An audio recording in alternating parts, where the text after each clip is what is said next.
Tonight's frightening tale is sponsored by Amino, a mobile network home to millions of different communities for every interest imaginable, and the Creepypasta Amino is one of my personal favorites. I enjoy browsing the featured kills page to gain inspiration from all of the amazing creepypasta-inspired artwork, as well as hop into the text and voice chats to talk to people from around the world about anything from horrifying internet monsters like Momo to the latest creepy experiences other users have gone through. It's the perfect place to share your experiences, writing, and artwork with a community of like-minded people into the same horrifying topics as you are. And make sure to follow me at ClancyPasta on Creepypasta Amino to take part in a special Ask Me Anything post I'll be participating in over the next few days. I'll be personally responding to and answering your questions. So to participate, make sure to click the link in the description or pinned comment to download Amino for free on iOS and Android, and once you're on Amino, just search Creepypasta to join. I really look forward to connecting with all of you very soon on the Creepypasta Amino community. Now with all that said, enjoy tonight's narration.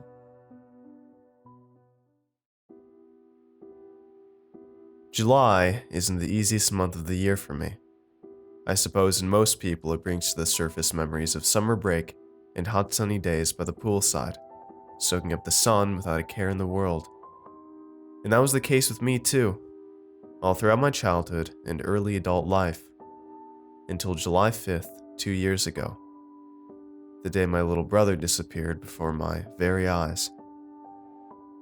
We were having a family camp out in my great-uncle's backyard to celebrate the 4th. He lives in a modest little home on a decent plot of land about 20 minutes out of town. His backyard was beautiful, filled with large pine trees and a stone fire pit in the center. It always seemed so vast to me as a child, with a forest off in the distance near the end of the large plot. After lighting off some fireworks and toasting some marshmallows, my parents' brother and I decided to stay the night. So we set up a couple of tents my father bought down at Kmart when they were on sale 5 years ago. He stores in his car. I still stand by my opinion that it was most likely a waste of money at the time, but I am glad they were lying around for an occasion like this. My parents took one tent, and my brother Samuel and I took the other. Due to the massive age difference between us, me being 22 and him being 6, I've always felt kind of like a second dad to him. Even more protective than I think I would have been had we been born closer together. When I turned off the vintage gas lamp my brother thought was oh so cool, I told him goodnight and he did the same, adding a "Love you, Danny," before drifting off to sleep. When I awoke at 5 a.m. to see Samuel was not in the tent, I was only slightly concerned. Maybe he missed my parents and wanted to sleep with them. Maybe he had to take a piss. Maybe. It wasn't until I peeked out of the tent and looked to my right that my concern turned to worry. My brother was standing about 100 feet away, back facing me next to one lone, large pine tree. He was wearing a little red jacket, as well as his backpack, and these two bright green gloves he couldn't ever be separated from.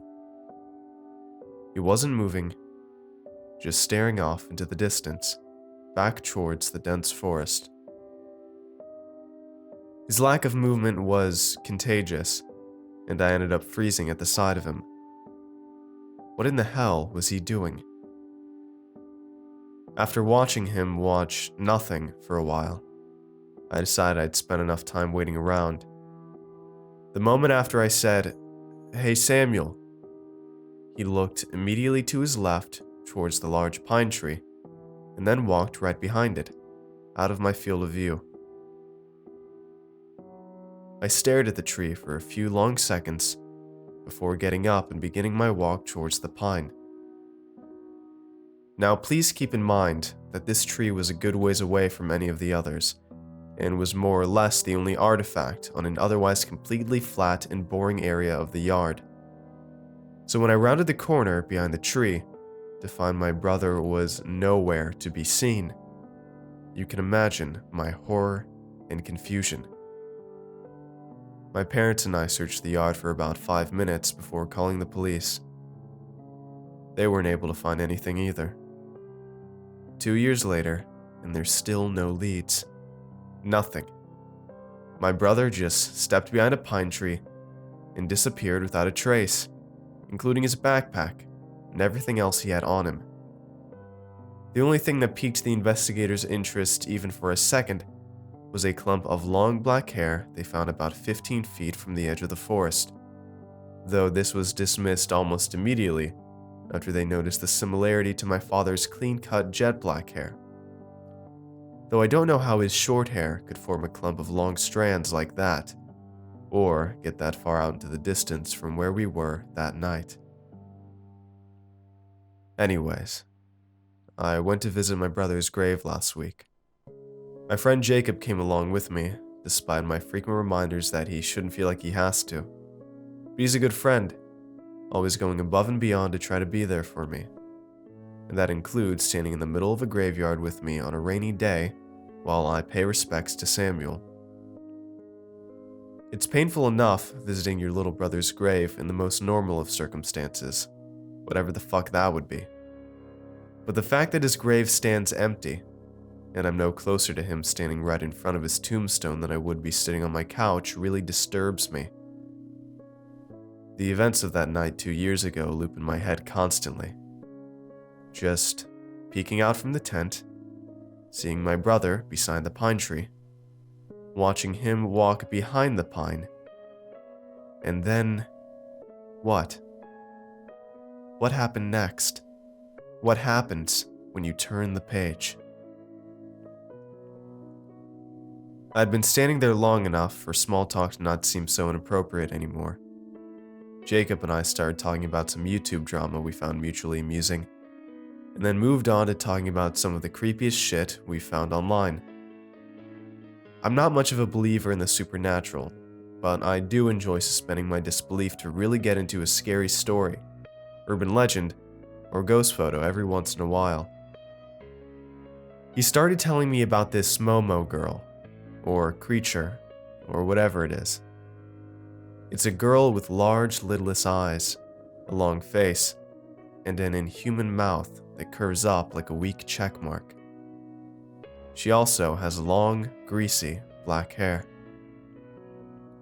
Jacob showed me the viral photo of her everyone's spreading around, and explained more of the lore.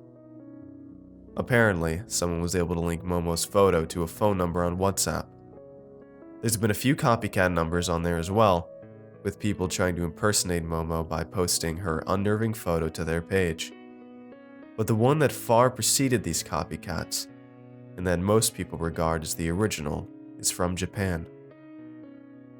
Upon sending a text to Momo, most receive no response, though some claim to be sent weird doxing threats or disturbing photos.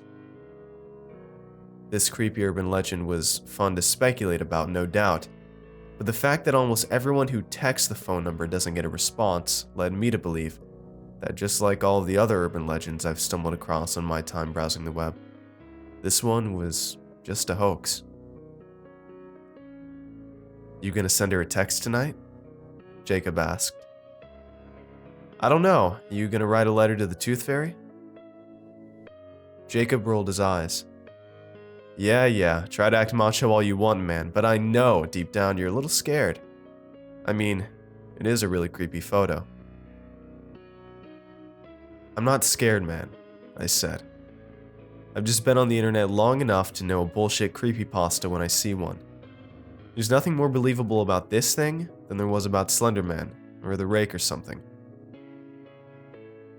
I gotcha, man, I gotcha, Jacob responded, nodding his head and looking off to the side in understanding. I guess I just can't get out of my mind how creepy it would be if the Momo number did actually respond. And neither could I. I don't know why, but throughout the day, I couldn't get the mental image of the Momo photo out of my head, or the thought of possibly communicating with it.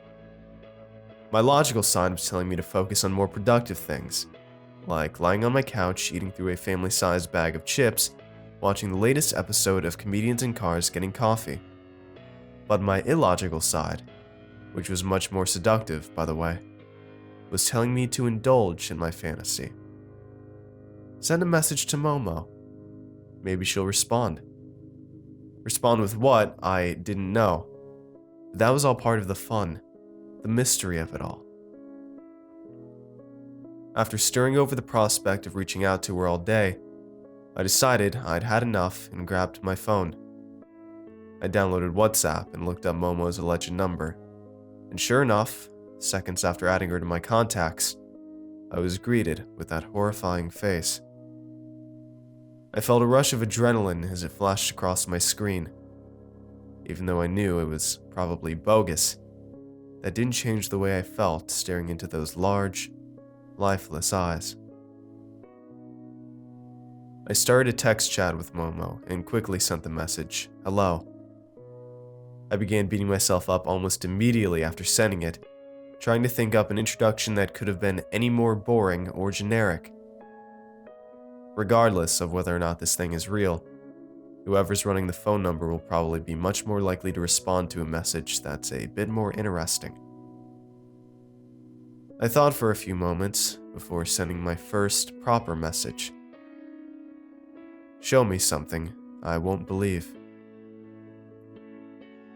If you asked me then what exactly I meant by that, I'd tell you the same thing I'm going to tell you right now. I have no idea. But it did sound more alluring than a simple hello, and so I figured that might be enough to bait some sort of response. And so I waited, and waited, until 4 hours had passed and it was 1 a.m.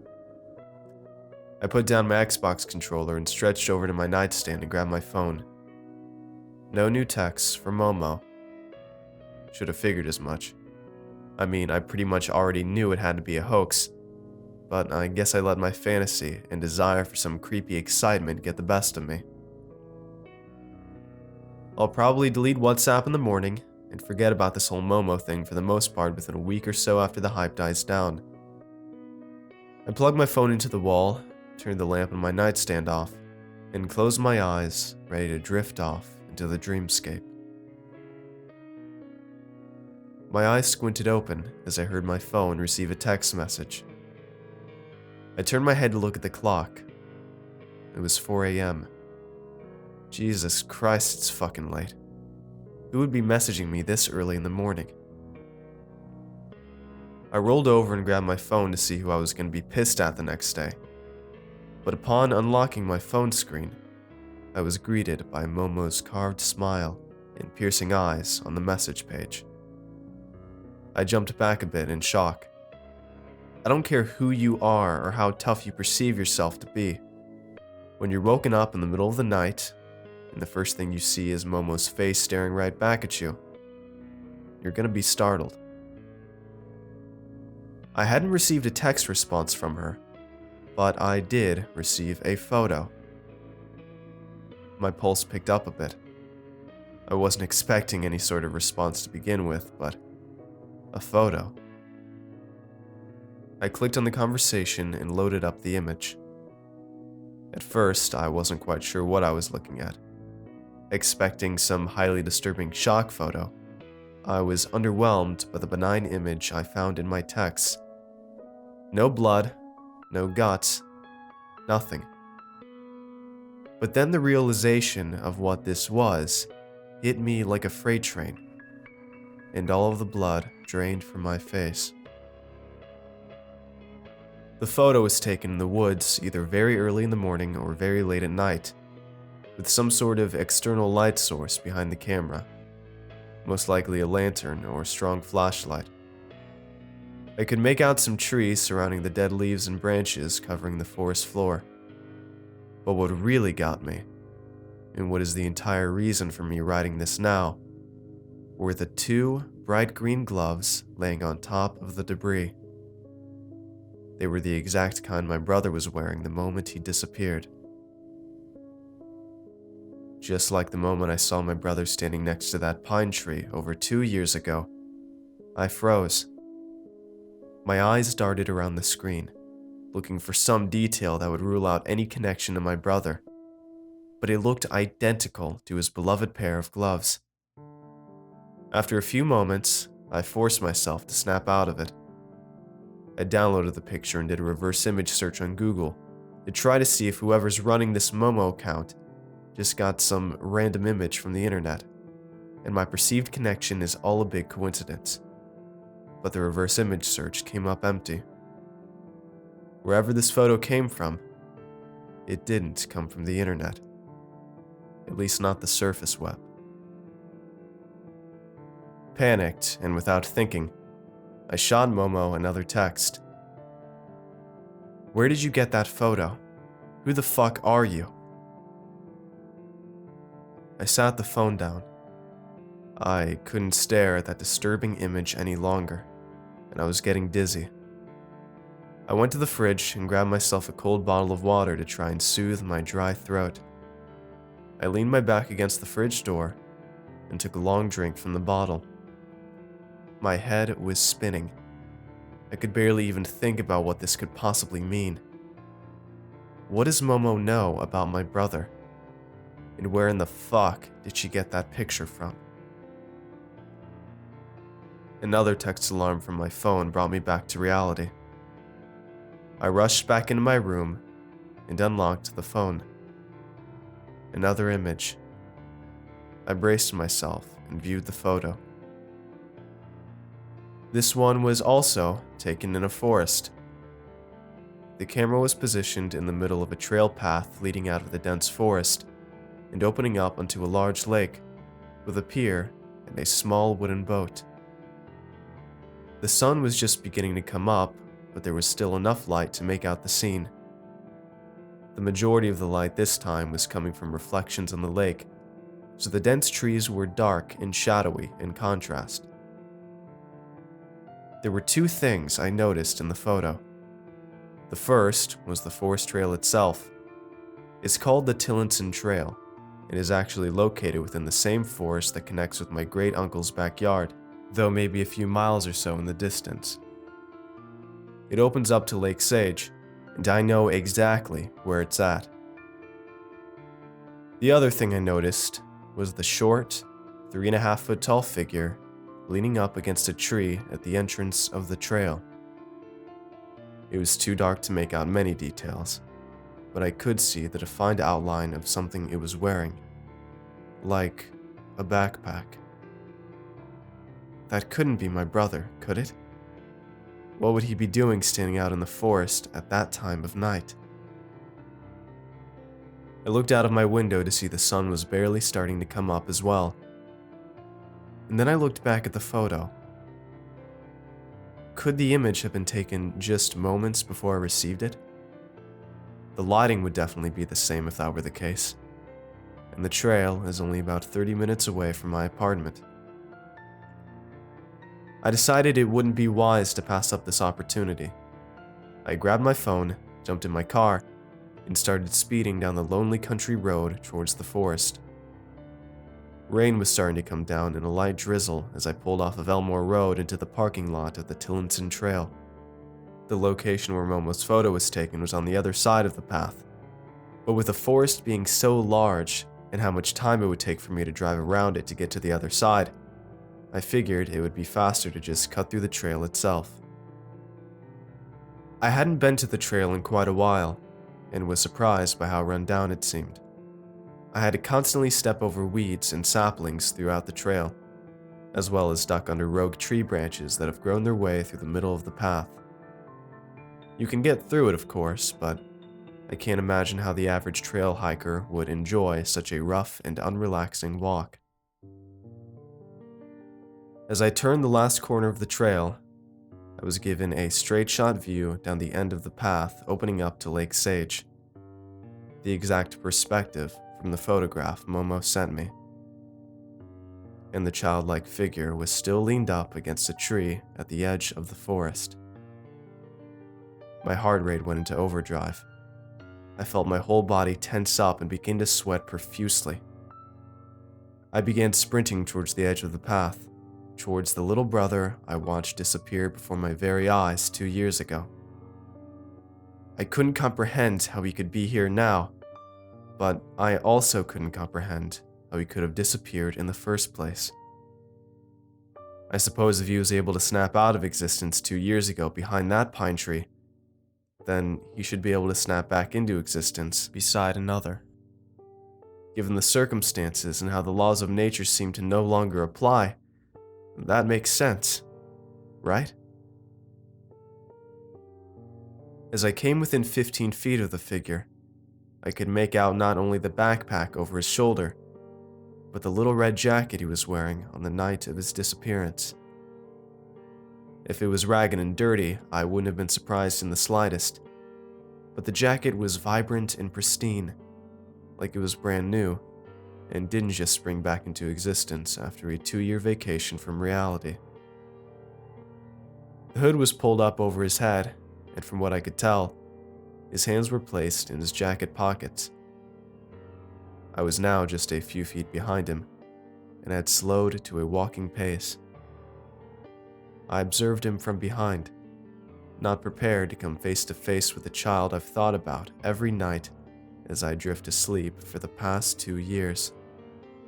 The child I was supposed to protect and watch over that night, but instead let fall through the fingers of time and space. "Samuel?" I muttered softly. I lifted my trembling hand and slowly placed it on his shoulder, squeezing ever so slightly as I did. My hand was greeted with little resistance and a crinkling squish, like I was squeezing a teddy bear filled with newspaper. My eyes darted up, and I quickly walked around to his front. Under my brother's hood was a large, head-sized bundle of pine tree branches, stuck together with either clear glue or some sort of thick tree sap. I could see now the sleeves that led into the red jacket's pockets were completely empty, flapping lightly in the wind.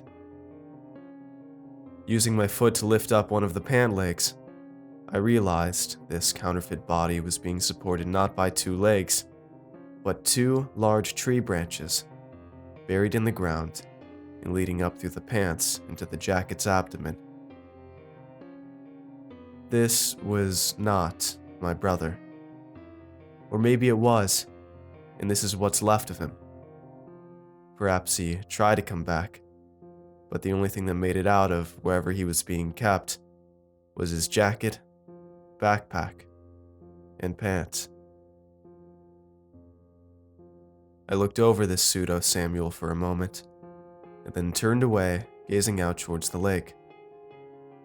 The rain was beginning to pick up a bit, but luckily the dense foliage above made it a bit lighter. I stared at the reflection of the pier in the water as a tear began its journey down my cheek. I was so close to being with my brother again, so close to starting the long process of making up for lost time and comforting him through what has no doubt been a horrific 2 years. I was so close to making things right. But things aren't right. In fact, I'm not sure if things have ever been so fucking wrong. I turned back towards what should have been my brother. I looked at its head, filled with pine branches, its arms blowing in the wind, its legs nothing more than wood. And then I looked at its body. I walked over to the figure and unzipped my brother's jacket for the last time. I was unsurprised to find it filled with newspapers, but I was surprised at the quantity. Instead of whole newspapers being crumpled up and shoved into the body, it seemed as though it was filled with individual pages. I took one of the pages out and unwrinkled it. It was from the newspaper issued the day after my brother's disappearance, displaying his image and asking people if they've seen this boy. I took out another paper, same page. Before I knew it, I found myself viciously digging through my brother's jacket, desperately trying to find a different article, but they were all the same. Whoever stuffed this jacket full would have needed to have hundreds of July 6th issues of my local newspaper from 2 years ago. But that's not all. Upon ripping out the last newspaper at the bottom of the jacket, I discovered 2 bloated green gloves, obviously stuffed with something, and tied together with a red piece of yarn. They were undoubtedly my brother's gloves, the same gloves in the first photo I received from Momo. I took them out of the cavity and untied the cheap piece of yarn. Within those gloves were 2 pieces of paper, listing my full name, address, both current and former, social security number, IP address, where I work, where I typically go on an average week, and my daily schedule, as well as a list of close family and friends, with the same information on them that was listed for me. On the back of the second page was also a list of various highly personal accounts and passwords I've never shared with another soul in the world, and don't even have written down for fear of my information getting stolen. Though that doesn't seem to have mattered one bit to Momo. At the bottom of that page was the first written message I had ever received from Momo, and is at this point the only, scrawled quickly in black ink with an over-exaggerated question mark at the end. Can you believe it? And to be perfectly honest, I can't. I called the police and turned over all of the evidence I had. It was obvious the police officers I talked to were disturbed by the events that had taken place that morning, but it's been a few days since then and I don't think they have any sort of lead yet, and I have a feeling they won't. I haven't sent another text to Momo since then, and I don't think I will. I can't stop thinking about what happened that night, and trying to form some type of coherent explanation in my mind. But I don't think I'm going to get one, at least not now. I don't know what Momo is, but now I think about her alongside my brother constantly. I can't even look at a photo of my brother's innocent smile without seeing her demented face in my mind's eye. Is Momo a real person, or is she something else? I considered that perhaps the phone number is run by some underground trafficking ring, but realized that no person would possibly go through such an elaborate setup like what took place that morning just to fuck with me. And it all happened so quickly after my first text. It was like Momo was waiting for me. Did she take those photos? Or did she just have access to them? What really happened to my brother 2 years ago, and where is he now? Is he still alive? Or is he gone? I'm afraid I'll never know. I don't want to give up, but I don't see much of an alternative at this point besides sending another text to Momo, and I don't think I can bring myself to open up WhatsApp anytime soon. Upon leaving the trail that night, just moments before I called the cops, I took a look back towards the lake before I rounded the corner. I got out my phone and looked at the last photo Momo sent me, most likely taken at the exact spot I was standing in at that very moment. Everything was more or less the same. The figure leaning up against the tree, the trail opening up to the lake at the end of the forest. But I did notice one difference.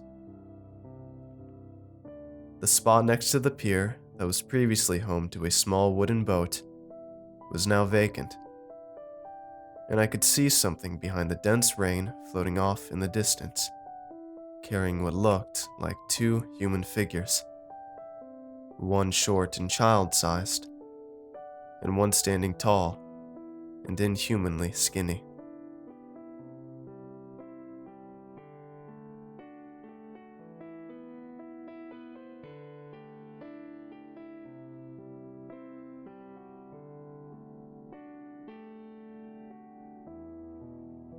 Hey everyone, I hope you enjoyed today's video. If you want to see more, let me know in the comments below, and tell me what you thought of this narration.